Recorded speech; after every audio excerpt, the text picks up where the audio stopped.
This is a story about me when I was, I don't know, in my mid-20s, and I was a young gentleman out looking for, ladies. And so my buddies and I were always going to these Hollywood parties. Now, when I say Hollywood parties, usually it's just some sweaty box in the valley where a bunch of dudes are waiting to find out if a girl is going to show up. So my buddies and I would always, be on the lookout for a party. And so we would, call each other, maybe text, I don't even know if that was a thing yet, page each other, and we'd say, hey, there's a party at such and such an address, and we'd all show up there and we'd all end up there. So I get a text page call, Raven, from my buddy Cam, and he says, hey, here's the address. The party's, starts between 8 and 9, up in the hills. Now, I'm weird in that I'm like an 8-year-old when it comes to a party. Remember when you were 8 and you'd go to a party and it was started at 2 o'clock and you were there at 2:00? I kind of lived like that for a long time, where when I would hear a certain time, I would show up at that time. So if the party starts between 8 and 9, I'm thinking, I'm an adult now, I'll cut it in half. I'll be there at 8:30. So there's no embarrassment on my part, and the party will be going on and everything. Well, of course I'm wrong. It's Los Angeles, and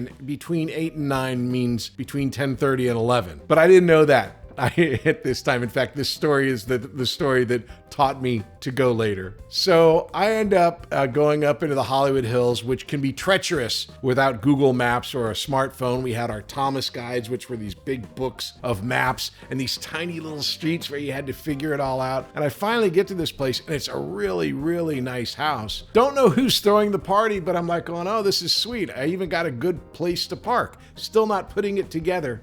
And I knock on the door, waiting to hear the party. I'm like going, oh, I can't really hear it yet. And the door opens up, and I cannot believe who is standing in front of me. Now remember, I'm a young man in my 20s, and I'm looking for love in all the wrong places. And here's this woman who is gorgeous, and she's in a robe with a towel on her head. And who is this person?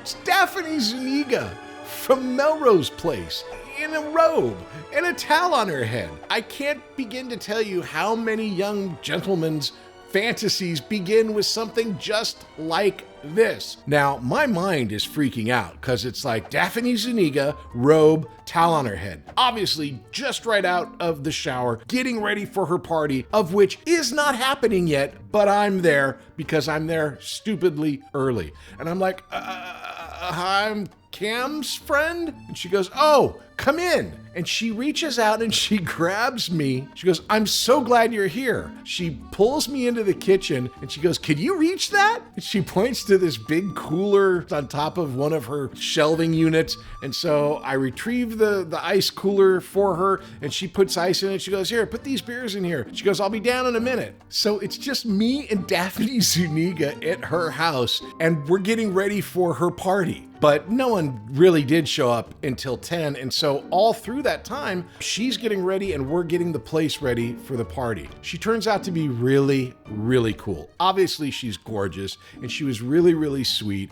And I was just an idiot, and I apologized for getting there early. And she goes, no, I get it. And of course, because I'm a young man, I keep thinking, this is really going well. I'm going to be boyfriend and girlfriend with Daphne Zuniga because we're getting along so well. And hell, we're throwing a party together.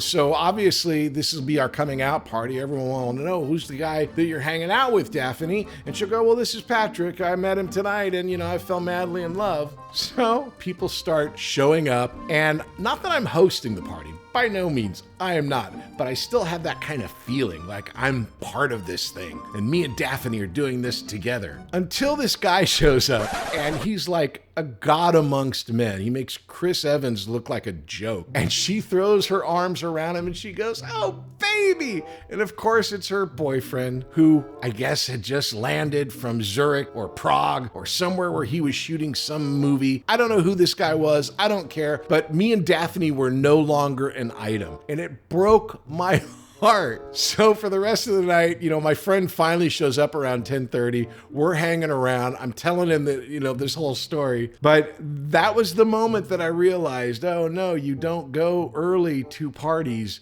here in Los Angeles. So while it was an exciting evening, it was also a heartbreaking evening. It was my entire relationship with Daphne, who, I don't know where you are now anymore, Daphne, but our time spent together was very, very special to me. And I'm so happy that your boyfriend made it to the party. There he is now.